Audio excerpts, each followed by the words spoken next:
नमस्कार प्रणाम। YouTube channel में आप सबके स्वागत करतानी और आप सबके खातिर एक देवी गीत गावतानी। अगर आप सबके पसंद आई तो लाइक कमेंट शेयर जरूर करे जा और हमारे चैनल के सपोर्ट करे जा। मैया हमारी दुलारी सिरहनवा पंखा डोले हो राम। मैया मोरी दुलारी, मैया मोरी दुलारी सिरहनवा पंखा डोले हो राम। मैया मोरी दुलारी, मैया के मांगे सिंदूर शोभे टिकवा भलू बिराजेला। मैया मोरी दुलारी, मैया के मांगे सिंदूर शोभे टिकवा भलू बिराजेला।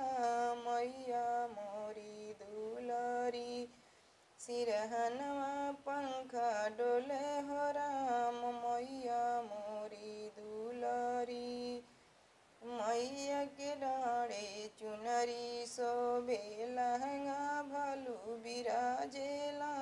मैया मोरी दुलारी, मैया के डाढ़े चुनरी शोभे लहंगा भलू बिराजेला।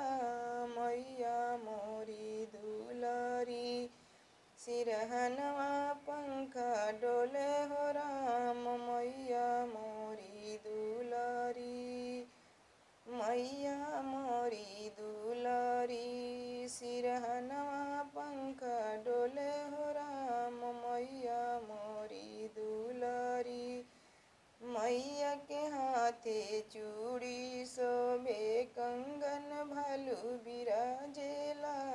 मैया मोरी दुलारी, मैया के हाथे चूड़ी शोभे कंगन भलू बिराजेला।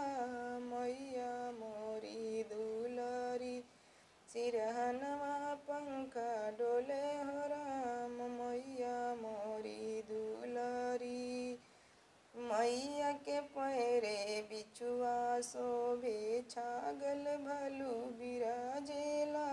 मैया मोरे दुलारी, मैया के पैरे बिछुआ शोभे छागल भलू बिराजेला।